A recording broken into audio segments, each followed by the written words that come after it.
What's going on, everyone? Welcome back to another episode of the Mets Central podcast. This is episode 66. We are going to be recapping the series that the Mets just had, where they got swept for the first time this season, and that was by the Tampa Bay Rays at home during Father's Day weekend, as well as talk about the series coming up against the Atlanta Braves and some other news that is floating around. Before we jump into everything, please be sure to leave a like on your way into the live stream, or if you're watching on replay, subscribe if you guys are new to the channel, especially if you're Met fans, and turn on your notifications so you know when we upload or go live. We will get to your comments, questions, and everything throughout the show. So don't get mad if we don't pull up your comments right away. But I see MJ's already here. Need my thoughts on the Devers trade. We'll talk maybe a little bit more about that at the end. I'll actually star that comment so I don't forget it.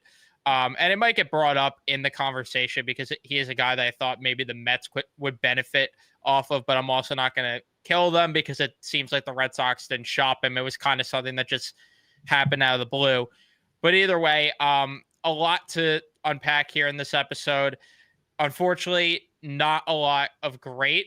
Obviously, it's hard to take away positives when they get swept. And honestly, a lot of concerns that I have leaving the series and now going into the Atlanta series. And it's just very annoying because the timing of these things could not happen any worse, because it just feels like the Mets right now are in a spot where, with the way the pitching's going on top of the offense that's had the same problems this year, it's like now, of course, they play the Braves, and now, of course, they play the Phillies instead of playing them a little bit earlier on in the season. But there's nothing you could do. Just a really, really brutal series, though, overall. Is the sky falling to be determined? But for right now, I definitely have concerns, and I'm definitely frustrated. But Matt, I'll let you jump in with your thoughts. Yeah, it was an ugly series. I mean, this was probably the first time, and probably this was the worst series that the Mets have played this year. And I mean, listen, they played a couple of not pretty series, especially beginning of the year. There was that series a couple weeks ago against the Pirates, where they just didn't look like great, and they should have been better against that type of team. But obviously, the first time they got swept, and look, I think, and I brought this up when I did the post game show for the final game of the series. I think we can have a realistic discussion about, because listen, obviously the team has flaws. The team has holes. I don't think anyone's going to deny that. And that's why at the end of the day, there is a trade deadline. That's why, at the end of the day, David Stearns is going to go out there and is going to look to make, significant moves at the trade deadline to improve this team. But like you said, is the sky falling? Is this team a bad team? Because I saw that a bunch on Twitter over the last couple of days since the Mets got swept. The downfall of the season is happening now. This team sucks. Listen, no, the team's a good team. Like I said, can you sit here and say that they have holes and flaws that need to be addressed? Yes, absolutely. But at the end of the day, I think we just need to stay level headed. And just, obviously, we're going to have a nice discussion here about this series. Like I said, it wasn't pretty, but the sky's not falling. But yes, I think you are, and people are right to have concerns, because listen, I'm very high on this team. But yes, even me, I do have concerns. And like you do, you have concerns as well.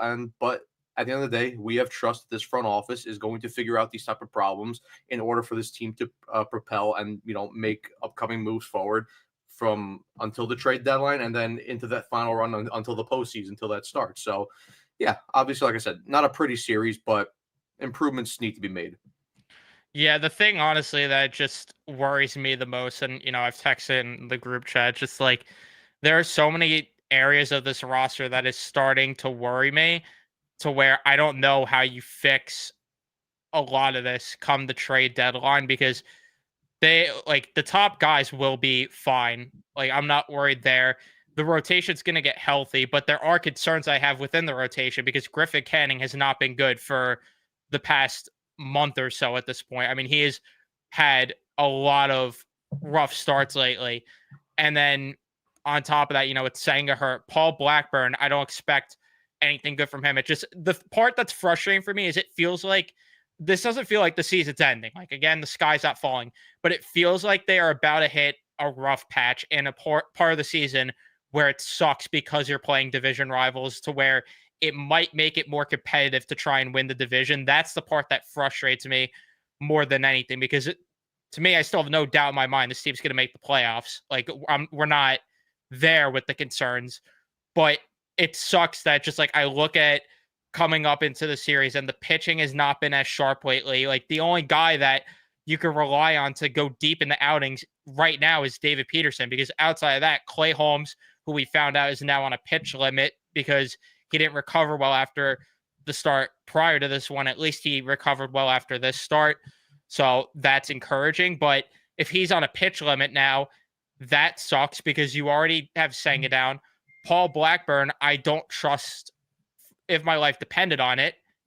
And then Griffin Canning has not been as sharp lately. And Tyler McGill, I mean, this guy cannot be on the roster beyond July. And what it's going to come down to, I guess, at this point is how are the reinforcements going to be? Because Montas has not been good at all in his rehab stint, which we'll talk more about that throughout the episode. That worries me. Minaya had a rough start in Double-A, but I'm not worried yet because his first rehab start went well. So I'm not sitting here like I am with Montas, where it's like, how much help are you really going to get? All in all, though, I'm worried with the rotation. I'm worried with the bullpen right now that seemingly has, it feels like, two guys in the circle of trust with Reed Garrett and Edwin Diaz. The rest of the guys right now, and Brazaban, I guess you could throw in there as well. The rest of the guys, though, I don't really trust right now at all. And that's really what it comes down to. And then the bottom of the lineup is what it is with that. But the thing that really is just infuriating to me is that, again, the sky isn't falling. They are going to make the playoffs. They will address these problems. The part that sucks, though, and the part that pisses me off is that this is happening during an important stretch where they play Atlanta 7 times over the next 10 games. They play the Phillies 3 times over the next 10 games. That's where I'm very frustrated because it's like, this is all happening during that time, of course. I fully agree, right? And it does suck that now it's happening at this particular time of the schedule because, I mean, the next 10 games is, they have 6 against or 7 against the Braves and then 3 against the Phillies. So it's a tough part of the schedule. And, obviously with Senga going down and now with, it's looking like, the rotation's kind of, regressing a little bit. The bullpen's not as sharp. Obviously, like we said, like the top guys, we still trust in them. We know that they're going to come through. We know that they're going to come through in the clutch times of for the games. But again, the bottom of the order again has had another terrible series, and they have been struggling. Listen, my thing is like, and again, like I saw people on Twitter saying, oh, like it really sucks that that the Mets had these opportunities to really jump ahead and really put major distance between themselves and the Phillies. And like I agree that it is frustrating, but I always said to myself, and we talked about this even before the season started when we did our season predictions. I said that this division, the NL East race, it's going to be a close race from the start of the year till the end of the year. The Mets, Phillies, and look, I know the Braves have had a terrible season so far, and I know they've been a little bit better lately, and I'm not counting them out yet. I don't think they're going to be in the run for the NL East, but I do think they'll be in the run for a playoff spot just because I think they're too talented of a team not to be pushing for a playoff spot. But as for right now, I mean, look, the Mets and Phillies, like I said, they're going to be pushing the whole NL East race for the whole entire season. And like I said, the Mets are going to have ups and downs. The Phillies going to have ups and downs. Listen, the Phillies a week ago got swept by the Pirates. They won a couple games and they cut up some ground. And then like the Mets, they went on a winning streak, gained some ground, and then they got swept by the Rays. And then they lost some ground, and the Phillies got some ground back. So it's all gonna be one big race to the very end. So that I'm not too concerned about because, like I said again, it's 162 games. Teams are gonna have ups, teams are gonna have downs. It's natural. It's just how much can you avoid having those mini slumps during the season. So that I'm not worried about. But then, I mean, when you look at the actual team and break it down, I'm not too much worried with the bullpen. I know guys have severely struggled, and I know we're going to talk about one guy because Ryan Stanic again had another terrible outing in this series. But like I said, with the bullpen, with the fact that because like you said, you only have 3 guys that you trust right now. It's Diaz, Garrett, and Brazaban. But like David Stearns has mentioned before, bullpens are very versatile, and he's going to make a couple moves to address some holes in the bullpen. Obviously, Brooks Raley, he's starting his rehab process, so he should be back by the end of July. At least that's what the timetable is saying. So I'm not too worried with the bullpen just because I trust Stearns to figure it out. The bottom half of the lineup, that's something that's going to have to be addressed because there's too many guys just slumping right now, and we've talked about it before. Like Beatty, I get that he hit the home run in the second game, but he's severely taken a step back since being called up for a second stint up here. Acuna really hasn't done anything for about a month and a half. Ronnie Mauricio, and this is not to the fault of Mauricio, but I think he got rushed up a little bit, and I still think he needs some time to figure stuff out in AAA. And listen, the guy's still 24. He like I said, just came off a major surgery because he tore his ACL, a year and a half ago. So I'm not too worried about Mauricio. But then obviously when you look at the catching tandem, Alvarez again struggling. Luis Torren at the end of the day, like we were saying, is a backup catcher. So how much can you fully rely on him for offensive production?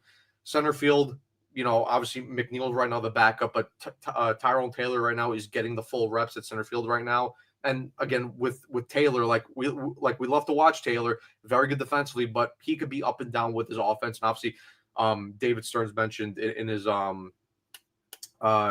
press conference that Jose Siri had a setback, so he's going to be out for a little bit longer. And listen, like I said, the bottom of the order's got to be addressed because there's too many times where the top guys are getting on base. They're getting bases loaded, they're getting second and third, and then it comes up to a couple of at bats, a couple big at bats in really high leverage situations, and then the bottom of the order comes up, and then right away the rally just end up dying because you're the striking out or double plays.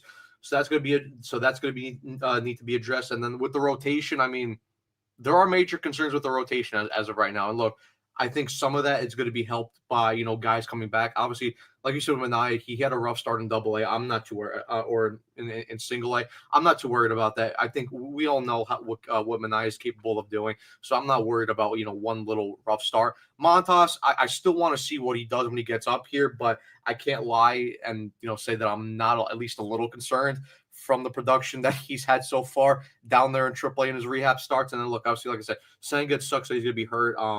And then Canning, he's had a rough couple starts, and then obviously we'll get to Tyler McGill, but I'm done with Tyler McGill. I can't do this whole experiment with him anymore. It's just it's every single time.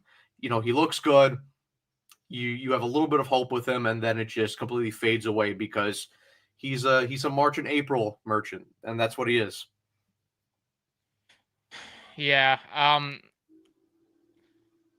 It's just like that's the thing. It's just the bottom of the order. Like the biggest problem really is it goes back to the runners at scoring position every time. Like I hate that we are in June and still talking about this outside of like a week stretch maybe when they played the Dodgers and the Rockies where it looked like okay, it's at least improving to a degree, because outside of that it has been the same problem all season long. And game one, like the pitching did not help. Paul Blackburn did not help. And I didn't like the way Mendoza managed that game.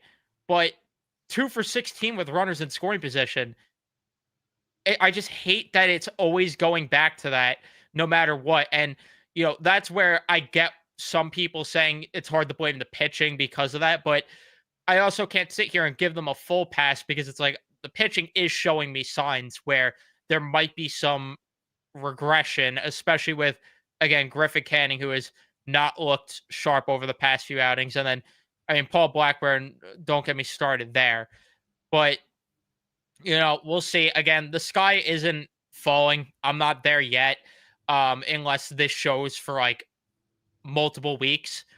But it's also just, like, the same concerns are still here, and that's the part that's very frustrating. But let's just get into the recap of the series just because it was very eventful for one team, not so much the other, outside of game one where the Mets at least made it interesting and just unfortunately pissed on themselves. But either way, in game number one, it was Clay Holmes versus Taj Bradley. In the top of the fourth inning, Aranda would get a solo shot to make it 1-0.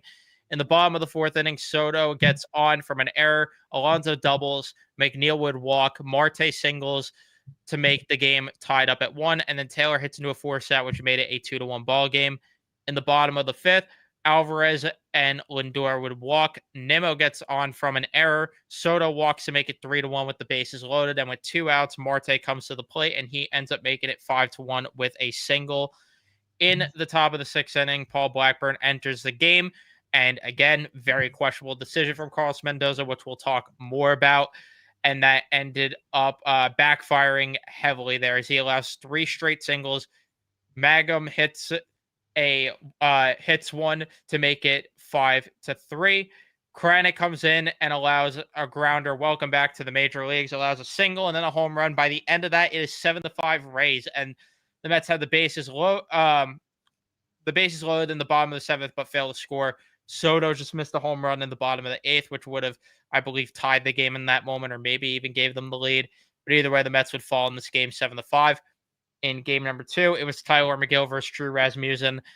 The top of the 3rd, Walls hits a double, and then Josh Lowe singles to make it 1-0. In the bottom of the 3rd, Beatty would respond with a solo shot to tie the game up at 1.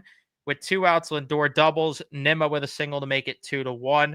In the top of the 4th, Caminero hits a solo shot to tie the game back up. McGill hits a batter, and then a couple of runners get on base. Beatty poorly playing a bunt there, which made it 3-2, which, more on that as well. The Mets have not played good defense all season long. Brandon Lau with a single to make it 4-2. Diaz makes it 5-2. And then once McGill gets to the order another time in the same inning, finally, after he walks Caminero, he ends up getting pulled from the game for Castillo. And then in the top of the 5th, the Rays would make it 7-2. The bottom of the 5th, Mauricio, Chris Paul with a solo shot to make it 7-3. The Mets at least showed a bit of fight here. I mean, Lindor walked, Nimmo made it 7-4, but Brandon Lau ended up just making it 8-4 in the 6th inning. Yandy Diaz would after Brandon Lau got on. Game number 3, though, it is Griffin Canning versus Shane Baz. In the top of the 2nd inning, Aranda and Mangum end up walking. Caballero singles, a force out brings in a run, then a wild pitch, and then Jansen with a single to make it 3-0. So again, a lot of slop, a lot of wild pitches, which is something that the Mets have also had trouble with all season. The top of the 3rd, Canning would surrender a walk, a single, and then a force out, which made it 4-0. In the 5th inning, Lowe and Caminero walk. Aranda doubles off Kranick to make it 6-0. And then in the 9th inning, Stanic pretty much gave them nothing, could not even complete his inning. I don't know what it is, but when the guy's throwing the Alvarez, he is just garbage, and he ended up allowing a home run to make it 9-0. Jared Young had to come into pitch, which that was fun. That's how I wanted to spend my Sunday. But in the bottom of the 9th inning, the Mets load the bases but fail to score. And that was pretty much the only inning they showed life offensively in this game. I'll go to you on this, Matt, because I think the biggest subject after this game is talking about what happened in game number 1. The fact that the Mets had this game in their grasp. And honestly, I think if the Mets win that game, people are feeling completely differently and the sky isn't falling. But just poor managerial decisions, poor everything across the board. But your thoughts overall, especially at that first game? Yeah, I mean, look, obviously, when you point to the first game, right, everyone's going to, and again, I know they went 2 for 16 with runners in scoring position. I'm not going to exonerate the offense for that. But I mean, when you look back at that first game, the big decision that everyone's going to point to and talk about was taking out Clay Holmes after 5 innings, where he only had 80 pitches.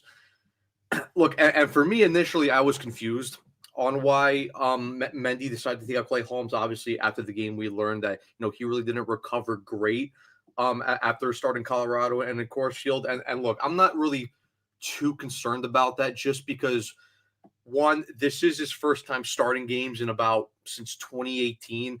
And, he's had a decent amount of workload so far throughout the year. So I'm not too concerned with the fact that, he didn't really recover well from pitching Colorado and Coors Field, just because again it's a higher altitude. Your body's not really used to it, and sometimes it does take a little bit of time to readjust and acclimatize. So like I said, I'm not worried about that, and also with the fact that not that, so I didn't agree with taking out Holmes after 5 innings, like I said, but at least, like I said, I can understand that with the reasoning that they gave. And then also with the reasoning, like I said, the guy hasn't been a starting pitcher since 2018. And he hasn't had that amount of workload on his arm and on his body since that time. And again, you want to preserve him for the later part of the season and playoff time, because even we saw with Sean Manaea last year. And look, Sean Manaea had been a starting pitcher for basically the whole of his career. But if you remember back to his final year before he came to the Mets, he was in the bullpen a little bit. So again, his workload really, wasn't as much as it was for his prior years. And then you saw with Manaea last year, just because again, he didn't deal with injuries, and the fact that, he went out there and he basically pitched every 5 days. By the time you got to Game 6 of the NLCS, I mean, Manaea was cooked and he was tired, and you could see it because he didn't have the same stuff in his pitches. So again, I understand why they want to be careful with Clay Holmes, because you want to preserve him for the final year.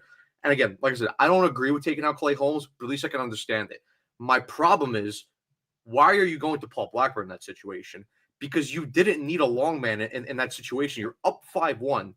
You're going into the 6th inning. Like, use your relievers. You have guys that can go multiple innings. Jose Budo can go multiple innings. I know Max Kranick hasn't been great, but he can go multiple innings. Even Brosman could go multiple innings. So to me, my biggest problem is Blackburn shouldn't have been in that game regardless. And then again, I know people are going to see the argument that, you kind of have to ramp him up a little bit because, he's going to that start on Wednesday against the Braves. But even then, from Mendoza's perspective, you put him in and then you take him out only after 5 batters. So it's like, again, what's the point of bringing him in if you're going to have such a short leash on him? To me, it just didn't make sense. And then, I mean, pretty much that game and that series, it went downhill after Paul Blackburn was put in that game. And again, I'm not going to exonerate the offense, because when you go 2 for 16 with runners in scoring position, you deserve to lose that game. But that decision of bringing in Blackburn in that situation, and then even when you look at it, and listen, I'm not going to kill Mendoza for not predicting and knowing the future, but I would have rather had Paul Blackburn in both the Saturday game and the Sunday game, especially when both McGill and Griffin Canning did not have it in those 2 games. You could have actually used a long man in that situation, or at least a guy to eat up a couple innings and a couple outs. The thing that also doesn't make sense to me with the whole argument that, oh, well, you need to ramp him up. It's like, okay, if you really need to ramp him up, number one, why don't you just reconfigure the rotation to either make it that, I should say this, you have 2 different avenues they could have gone down. What the avenues they could have gone down is they could have went similarly to what the Braves did, even though they're doing it to make Chris Sale face the Mets, which honestly would have been a better idea for the Mets to do it this way, because of the fact that the Braves are doing it. Reconfigure your rotation around and maybe push either Clay Holmes or push Griffin Canning back, especially if Holmes was struggling to recover. Maybe you give him additional rest. Let him start against Atlanta instead of saving Paul Blackburn for Atlanta, and then have Paul Blackburn start the game Saturday against the Rays. Or what they could have done is just leave the rotation as it is, and then have Paul Blackburn just start on Tuesday in Atlanta, so it's less time between the last time that he ended up going on the mound, instead of having him go out there Wednesday. So there are multiple ways to avoid this situation, to where I can't sit here and say it's justifiable that, oh, well, they have to ramp him up or whatever. They could have easily avoided this by moving his start to Saturday, Sunday, or Tuesday. To me, it's that simple. And I would have had him start Saturday and then push the rest of the rotation back. Or again, maybe even give Holmes the additional rest, let him start tonight, and just reconfigure the rotation entirely, leave Canning Sunday. Because if the Braves are putting their best pitchers in, I would like for the Mets to put some of their better pitchers in. I get that it's June. You might argue that's stupid to do that. And, it's stupid that the Braves are doing that to begin with. But why not Why not? Especially since they lost these games anyway. I would rather see the Mets put out their best against the Braves versus what we are seeing on Wednesday, especially, which, we'll get into that series later on. But there were ways to avoid this. Yeah, my only reasoning for why the Braves are doing this right now in this situation in June is just because, they're 8 games under 500, 9 games under 500. So they have to play catch up. And against the better teams, they need to put their best guys out there, because again, they need to get these wins and they need to make up as much ground as possible. But yeah, it just makes no sense why Blackburn was in that situation. And like I said, I agree with you. I would have much rather him see start on Saturday, and then you push back guys like Canning to pitch in this Braves series, and you have your better pitchers, facing the Braves. It just to me, like I said, I didn't agree taking out Clay Holmes in that spot, but with the reasoning they gave and with the other reasonings like I just gave, I can at least understand it. I just had the problem with putting in Blackburn in that spot because he shouldn't have been anywhere near that game. Yeah. And even then, just again, they go back to how they could have went with the rotation just one more time. You could have put him in for Saturday's game in relief if they wanted to, and then have him start on Thursday instead, since you have the off day today. Or yesterday, rather. They could have just done it that way. I don't know. It's just very bizarre, the way that went down. But again, I mean, part of what it comes down to is what you brought up before. 2 for 16 with runners in scoring position. Marte was the only one with a multi-hit game on the day. Outside of that, that first game, which by the way, too, I mean, also going to Kranick was very weird too. Why are you going to Kranick when he's fresh off the bus from Syracuse instead of going to, again, you could have went to Brazoban there. You could have went to one of your more reliable relievers, but they decided not to for whatever reason. We didn't even see Brazoban or Garrett this entire series. So I don't know. I don't get it.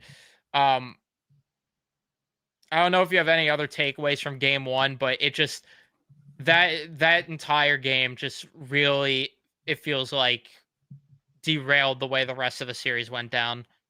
Not that they all correlate, but you get what I'm saying there.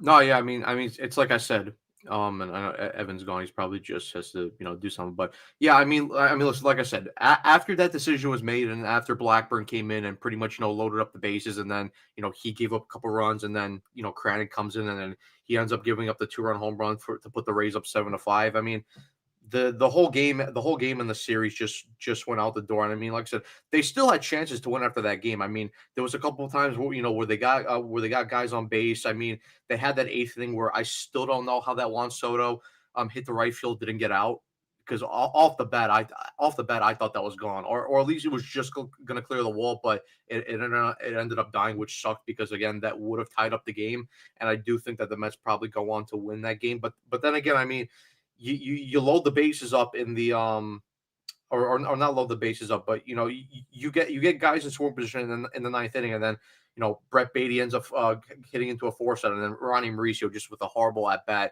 where he takes 3 strikes looking and to end that game. It's just, again, I'm not gonna blame Mauricio too much, but and I know he hit the home run in the finale of the series, but again, like I said, he just doesn't look up to par, and he doesn't look too comfortable in the box, especially against the better pitching, because again he came in to face to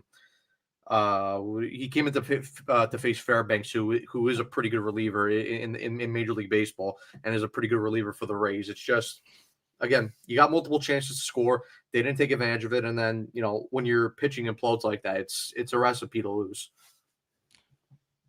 Yeah. And then outside of that, just with the other games, I don't even really have many takeaways other than, again, what we kind of talked about with Tyler McGill, how he can't be here beyond the trade deadline. And, Griffin Canning, I'm worried with the way that he's pitched as of lately. Outside of that, I mean, it's kind of just going in circles with what we talked about at the bottom of the. We actually have some breaking news here. This is from the Mets Twitter account. Right-handed pitcher Tyler McGill has been placed on the 15-day injured list, retroactive to June 15th with a right elbow sprain. Justin Garza has been called up from AAA Syracuse. We know where that's going then. We Yep. know what's happening with McGill. Then we know Yep. that's going to correlate to Tommy John. Yep. Elbow sprain is pretty much the death sentence on that one. So So they're gonna need. I mean, it's we said it before that they're gonna need help at the deadline. I mean, now it's clear. And again, we didn't have faith in McGill, but you're going to need multiple arms at the deadline now.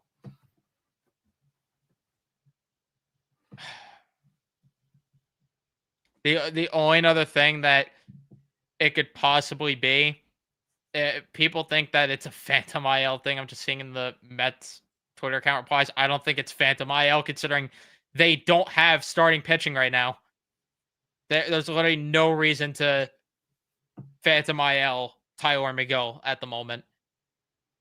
To me, that I think that he's legit going to need Tommy John. Yeah, he's But yeah, I mean, there goes that as well. Because I was gonna say you got to trade him by the deadline, but now you're not trading him. No team's taking a guy that is gonna need Tommy John surgery. There's just no way. So, hopefully, his recovery goes well. That makes things very interesting, though. I mean, they have to get starting pitching soon because I don't know where they go unless Montas is going to be ready to go quickly. Because outside of that, I don't know where you go with the pit. They might have to do an opener until Montas is ready. So I don't know what else you do. that or I mean, and I know that Stearns isn't very. He's not very quick to call guys up. I mean, obviously we saw Tidwell make his debut this year, but I know McLean has been really good in AAA. I just don't know how. I just don't know if they want to rush him up because that's I know Sproats kind of struggled a little bit, but if it's going to get to a point where and listen, I get that they're not going to make major trades as of right now just because you're still a month and a half away from the trade deadline. So again, how many teams necessarily want to sell? I mean, the only teams that are pretty much that are going to sell are teams like the Rockies, the Marlins, the Pirates. But again, what do those teams have to offer in terms of starting wise? That this Mets team is going to want. I mean, how quickly and again, I know Stearns wants to be patient with these guys in the minors, but it might have to get to a point, where you're calling up some of these young guys to make a couple starts. Again, whether that is McLean, whether that is Sproat, maybe they call up Tidwell again. It might have to come to that situation though.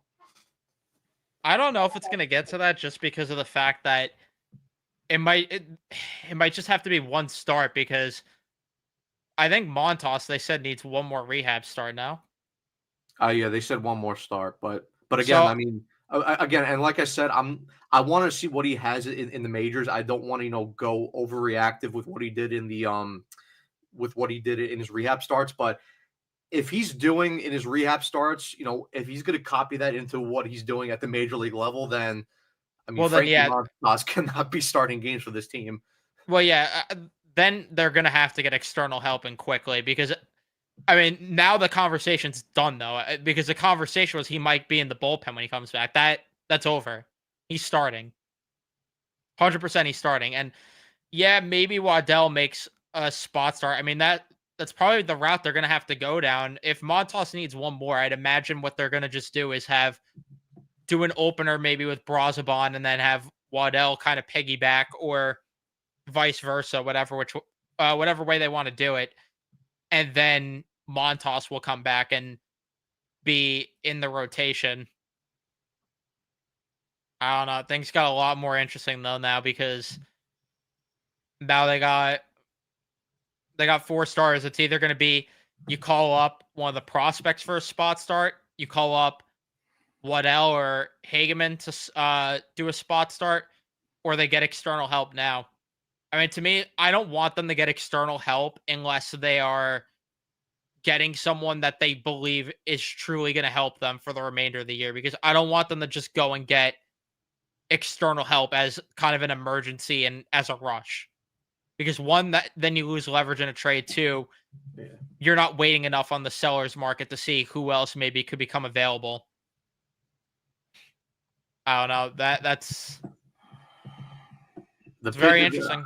the pitching depth is definitely getting strung out right now. I mean, listen, it's a good thing that Stearns got all these arms, in free agency and in the offseason. I know people, were basically saying it's like, oh, why is Stearns getting all these arms? Go actually get like a big time arm. But listen, like it's helped the fact that that they had this amount of depth in their system from the start of the year, because Canning didn't look like he was going to be in the rotation at the start of the year. A couple injuries later, he had to come in, and he's done a great job. And I mean, listen, the depth is definitely, like I said, it's definitely strung out right now just because Senga's going to miss some time. But you know I mean, listen, hopefully for our case, Mania is back pretty soon. Hopefully he has some successful rehab starts. And listen, I know there's some concern around Frankie Montas right now, but he needs to come here, and he not necessarily hit the ground running, but at least he needs to be reliable to a certain point, because the Mets need innings right now. Because I'm telling you right now,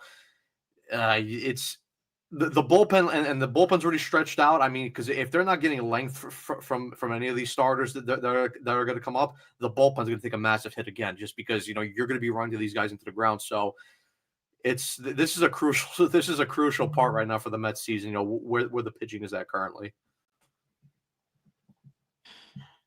Yeah, this is I don't know. I mean, I already had concerns in terms of how you're getting innings and just everything in general. Now I'm like, again, not that Tyler McGill was, doing great or anything, but just like losing an arm is still losing an arm. So we'll see how they fill the void though. Now, I mean, outside of that, like I was going to bring up, because now we can kind of move on from McGill since we talked about it. Canning is part of that conversation though, that he does need to be better, because another just really bad start from him. And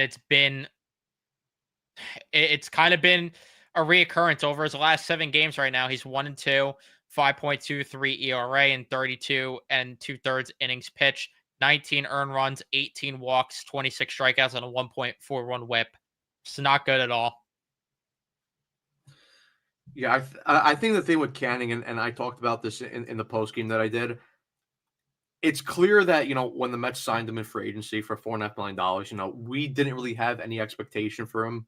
Again, we thought that he was probably going to be a long man at best, but again, he had to be called upon. He had to be inserted into the starting rotation, and like I said, credit to him for the start of the year. He had been pretty good, and I talked about this before, but it was clear that Canning was overperforming. I mean, the guy at one point was sitting with what I believe a 2.7, 2.8, 2.9 ERA.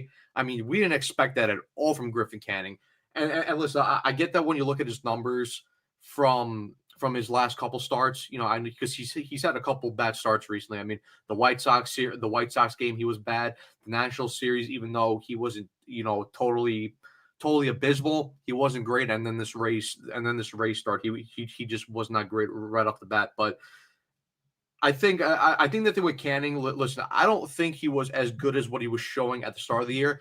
I also don't think he's as bad as what he's showing now. I think it's probably somewhere in the middle, where he's probably like a 3.5 pitcher ERA, 3.6 ERA. So I think the main thing with Canning is he's just going to have to make some adjustments. Obviously, he made a couple of adjustments, when the Mets first signed him, in terms of, when he was implemented into the into the pitching lab.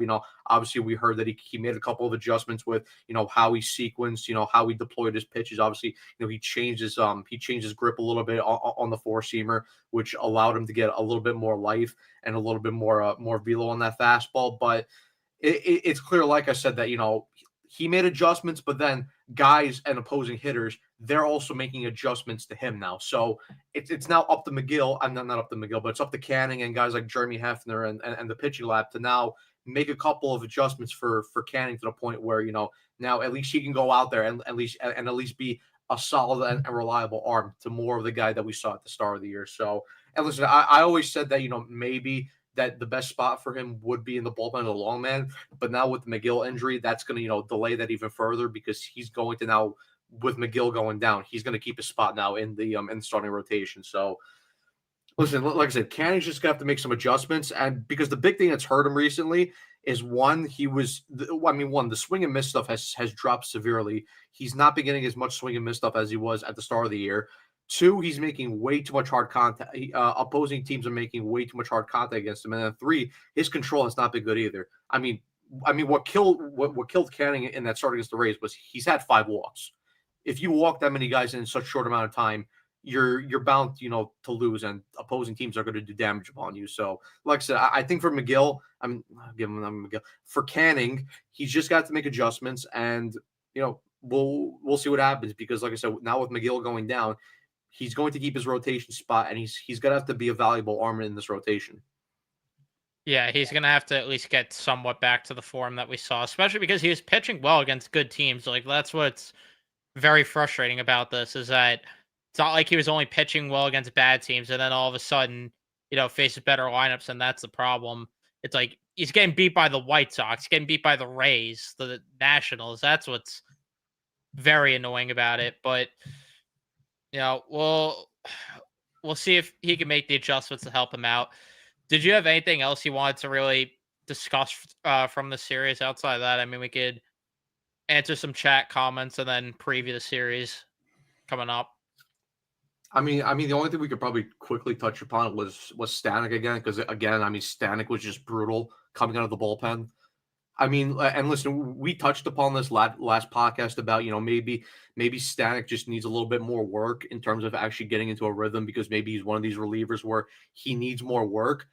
But again, we said, there's too many points where the Mets are playing in close games to where, can you really trust Stanic to go out there and, and to get him into a rhythm? Well, he had that opportunity in the final game of the series. He went into a game where the Mets were down 6-0. It's basically, okay, here you go, get some work and try to get into a rhythm. And then he goes in there and he couldn't even finish the inning. I mean, he gives up 3 runs and I think he only recorded 1 out, because because I think it was a single.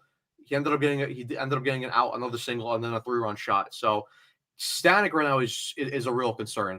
And I mean, listen, I don't want to be too reactionary, but I mean, if he continues this, he might be going towards DFA territory. And again, I don't know if Stearns wants to be, too quick to pull the plug just because the Mets signed him. But again, we've seen Stearns be very, very ruthless with guys that he acquired. Where I mean, we saw it in the first year where guys like Joey Wendell, Zach Shore got out of here. I know it took some time for Jake Diekman to be released, just because the Mets didn't really have any lefty options in the bullpen. But eventually, Diekman was DFA'd. But it's just, I mean, again, the problem with Stanic is he's not getting swing and miss stuff. I mean, the guy's constantly throwing 100 miles an hour on his fastball, and he can't get any swing and miss stuff. And then again, he has a very good splitter, but then he's not using it at all. So I'm very concerned with Stanic. The thing that is holding me a bit back from it is what Carson tweeted out the other day, and the numbers now inflated even more because of the fact that there was another game with Torren behind the plate and another game with Alvarez behind the plate since Carson put this tweet up. But this year right now, in 13 games, has a 2.25 ERA with Torren behind the plate. That's good with a 186 average against, 286 OBP, 279 slug, and a 565 OPS. With Alvarez behind the plate, he has an 8.38 ERA for a 362 average against, 400 on base against, 532 slug against, and a 932 OPS against. So there's some sort of correlation here. And the thing that I noticed, at least with Alvarez catching his last outing versus Torrens, is it does seem like Alvarez does not call the splitter as much as Torrens does. I don't know if I'm sure there's other things that I'm not noticing and that I need to kind of pay attention a little bit more to, but that's something that's very alarming, because how is it that it is that wide of a difference? And a lot of guys are pitching worse with Alvarez, it feels like. He is killing the team right now. He's not giving anything offensively, and he's not good defensively. What is he adding to the team right now? That's another conversation that we could get into right now, is like, I still think he should be getting a stint in Syracuse. He's not hitting.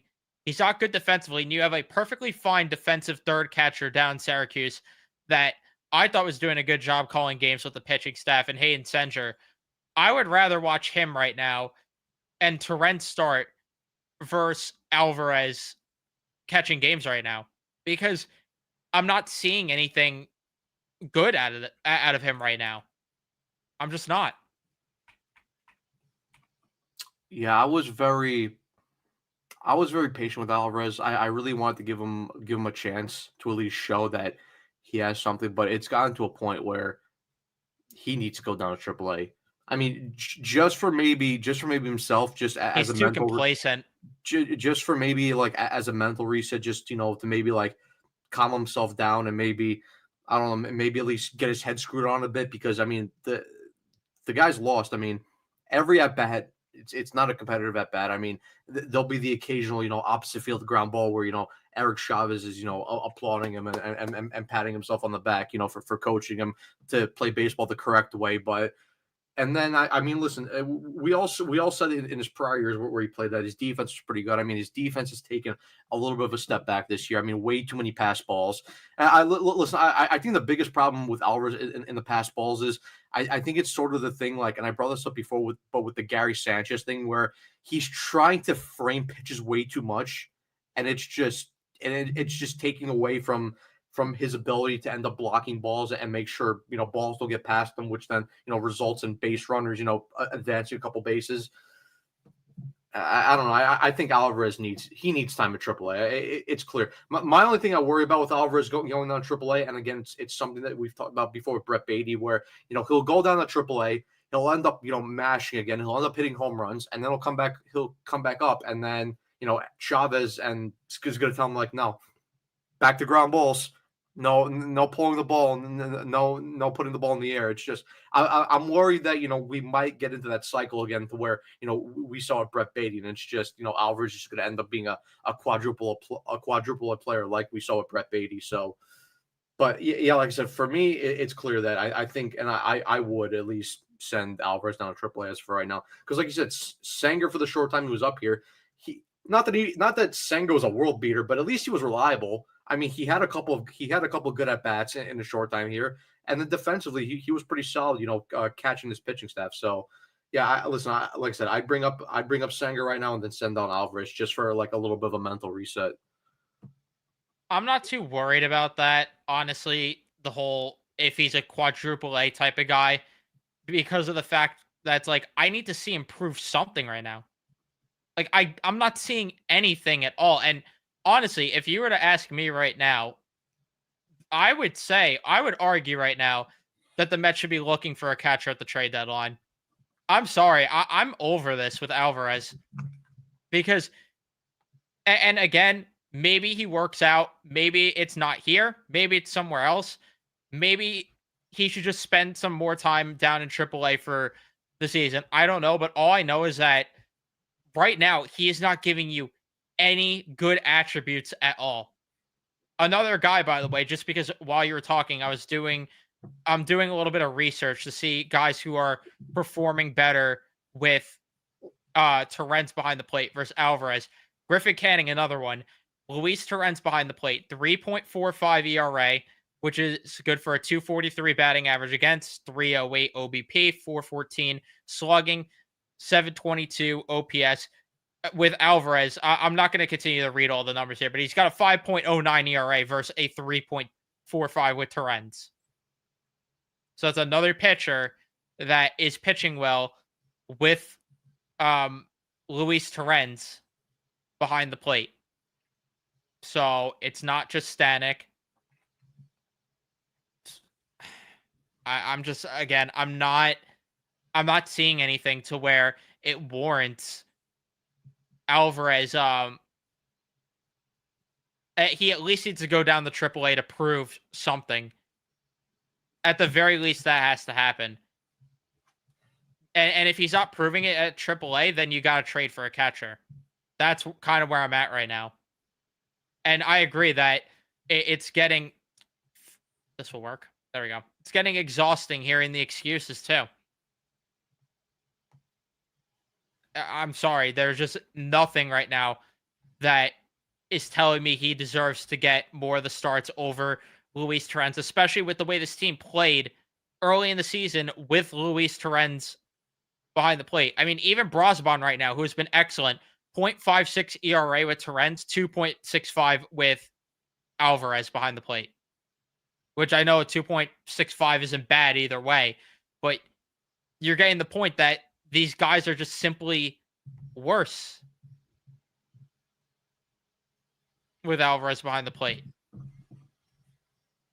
And I want to also see Reed Garrett because he's a guy that throws with a splitter Throws a sometimes. splitter.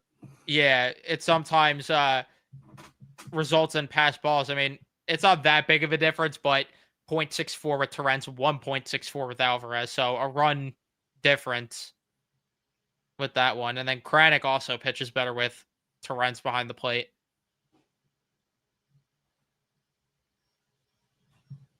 Yeah, I don't even know personally who that if they're gonna make a trade for a catcher. I don't know who that's gonna be. And I know Stearns ended up making that trade out of nowhere for Luis Torrens. I mean they got him for cash consideration from the Yankees, and he's been very good. I'm not sure who that guy would be. Again, I'll leave that to Stearns to do that. But yeah, I mean Alvarez he needs a stint in AAA because I mean like you said I'm just reading up the numbers with the difference between the pitchers. I mean, it's such a drastic difference. And then again, not giving you anything at the plate, and then defensively, I mean, just way too many pass balls. It's he needs time to just he needs a stint in AAA. Yeah.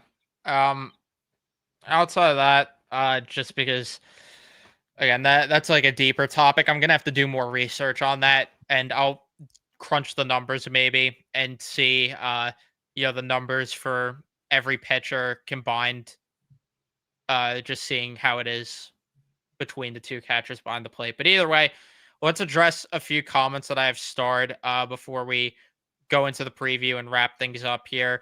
MJ wanted our thoughts on the Devers trade early on. I thought it was an absolute steal for the Giants, and I saw someone comment earlier that apparently they only wanted to move him out west. And if that's the case, then I'm not mad. I'm not mad either way that the Mets didn't get him. Would I have liked him? Yeah, especially at that price point, I would have done it. But I'm not going to kill Stearns for not doing it just because apparently, like I said, he wasn't shopped actively. But a good trade for the Giants, and it makes him a legit contender in the NL, and that's the type of bat they've needed for a very long time. Yeah. I talked about this on the post game just because the trade happened the day of it and right after that finale ended for the series, but it came out of nowhere. It really did. I mean, especially since the Red Sox swept the Yankees and Devers ended up hitting a home run that game too, which is just I mean that's something you don't see. Like I said, that trade came out of nowhere. But I mean, look, it was a steal for the Giants. They needed a big bat in the middle of that lineup.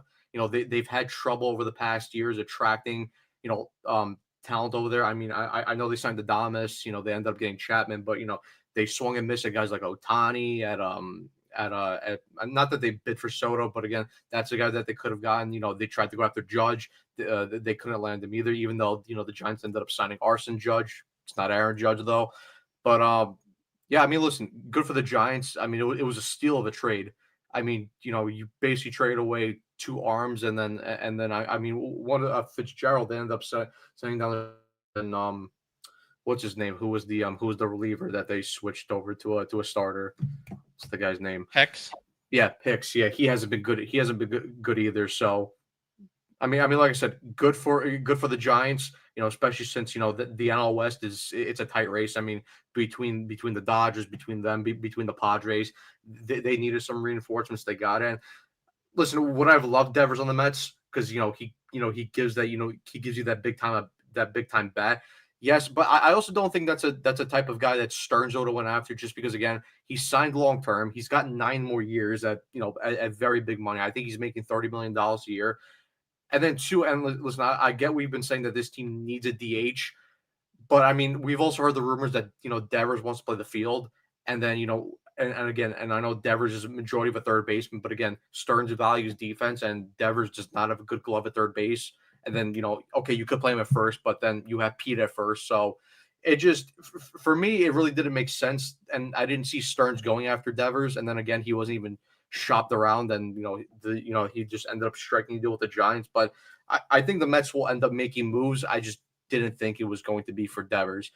Now there is someone from Boston in which the Mets can make a trade for, and Two guys. Rumors. Yeah, 2 guys, but the main guy being in Jarren Duran to play center field. So we'll see if the Mets end up, talking to them at the deadline to see if they could strike a deal for maybe, just Duran or maybe for both Duran and Bregman, and then maybe a reliever because I know the Mets need a lefty, and there has been talks that maybe Aroldis Chapman could be shopped. So we'll see what happens there.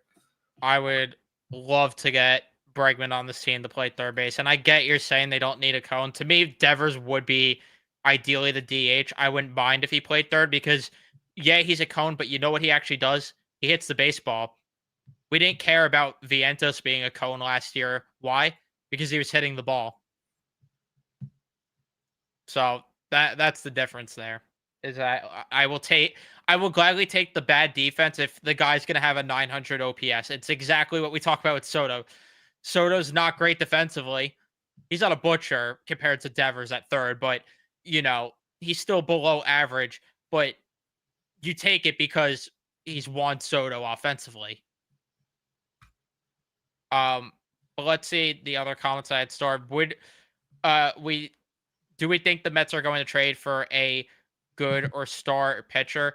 A good starter, sure. I don't know about a star because it's just not in Stearns' MO, to be honest. I would like it, but I don't think they're going to go for a quote unquote star pitcher because I also don't think there's really many available unless you're going to count Sandy as that. No, they're going to make a move for a starter. Maybe they end up making a trade for two starters.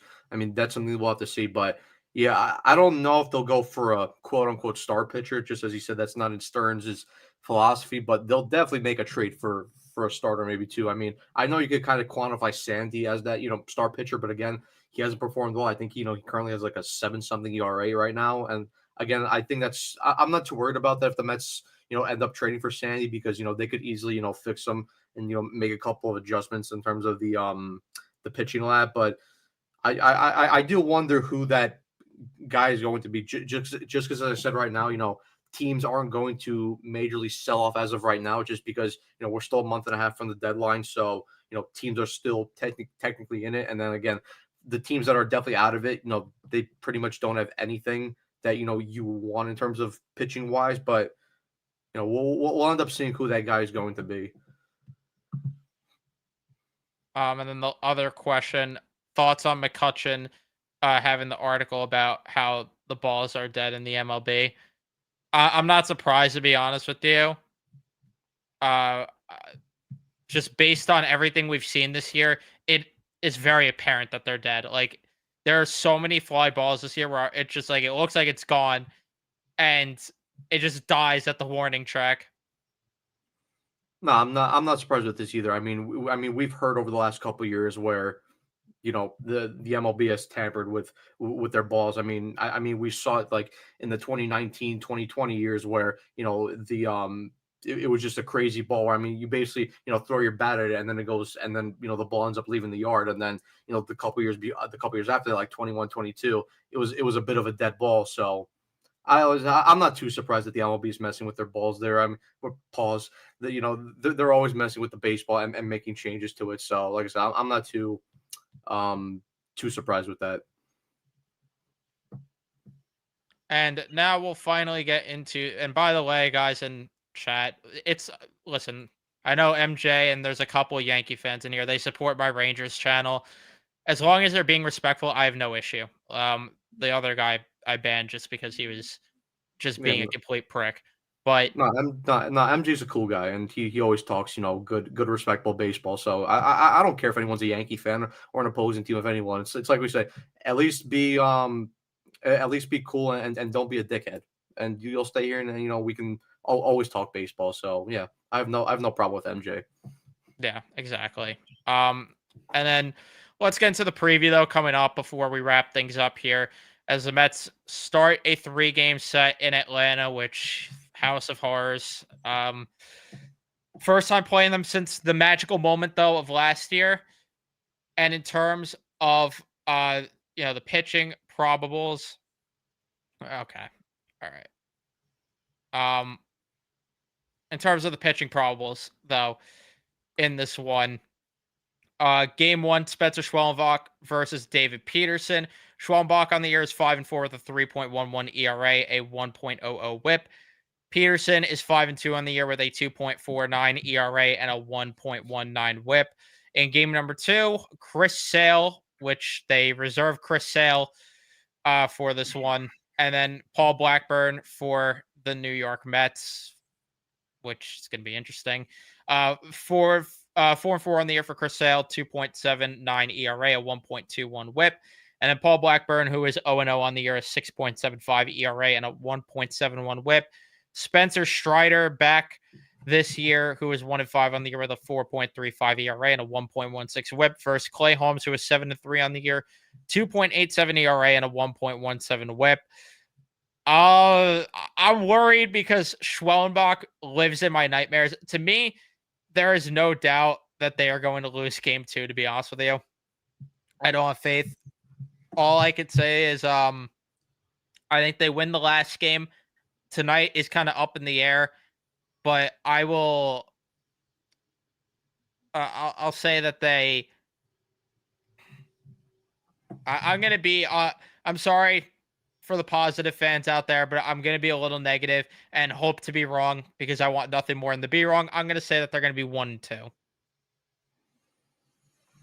No, yeah. I mean, look, this is going to be a tough series. What is happening in the chat right now? I don't know. Why are we having so much of this shit? Whatever. I don't know, but no, look, this is going to be a tough series. I mean, look, even though, like I said, the Braves have been struggling this year. I mean, look, they're 31-38, so there's 7 games, under 500, but still, it's a divisional game. They're going to play the Mets hard. They're going to be looking to get back into a playoff race. So, and look, and that's why they're putting out their 3 best pitchers against us. I mean, listen, Spencer Schwellenbach. He always, for some reason, he has our number. He's a very good pitcher. He's a very good crafty pitcher. But I'm very interested to see how David Peterson goes against this type of offense. So, yeah, like you said, that's a 50-50 game. I'm interested to see how that game goes. And then, yeah, I mean, look, the second game, if you could pencil in any loss, that would be the second game. But look, I mean, the Mets somehow won a game last year in Atlanta with Julio Teheran starting on the bump for a game. So, isn't it possible that Paul Blackburn could pitch in this game and the Mets win? No, but it's very unlikely, especially since going against Chris Sale. Look, I get that Chris Sale hasn't been the same dominant guy as he was last year, but he still had a very good season. I mean, he's sitting at a 2.79 ERA. I mean, that's a very good ERA. And then, I mean, listen, the final game, I'm interested to see how Clay Holmes is going to look in that third game as well. And then listen, Spencer Strider, he's coming off the injury. It's just his first, season back since the injury. Has been great. There's a couple times where I have watched him, and it's clear that his velocity has been down since coming back. His location hasn't been great either. He's been beat up a couple times. I mean, that's why he has a 1-5 record with a 4.35 ERA. But at the end of the day, Spencer Strider is still a good pitcher. He still has some good stuff. So the Mets need to take advantage and jump all over him and do damage as much early, because I mean, look, the key is you have to knock out these stars as early as possible, because the Braves bullpen has not been great either, especially Rafael Iglesias. He's had a ton of blown games this year, so you got to get that bullpen as early as possible and don't let these starters settle in. That's for me. That's the key to this series. Knock out the starters as early as possible. But for me, I'll say that they'll take 2 out of 1. I think they'll win the first game tonight. They'll lose the second game, and then they'll win the finale in Atlanta. I mean, and obviously, for the Braves, for their offense, there is guys that you need to worry about. Matt Olson, that's always a guy you need to worry about. I mean, 822 OPS, he's had a very good season. I know Austin Riley hasn't had the greatest season, but that's the guy that always kills the Mets, and that's the guy that I hate facing the most, because he always gets big time clutch hits against the Mets. And then, of course, Ronald Acuna, he's been on a tear since coming back since tearing his ACL last year. And then again, Ozuna has been good. So, yeah, I mean, listen, this is a very dangerous Braves team in terms of their offense, and the pitching is going to have to be good, and the top of the order is going to have to go toe-to-toe with this offense. That's how the Mets are going to win this series. Yeah, and we will we'll see how things turn out. Hopefully I end up being wrong and Matt ends up being right, or hopefully both of us are wrong and they just go in there and somehow sweep the series. But that is going to be it for us. Thank you, everyone, for tuning in and watching. Leave a like if you enjoyed. Subscribe if you guys are new. Turn on your notifications so you know when we upload or go live. And we'll see you guys in the next one.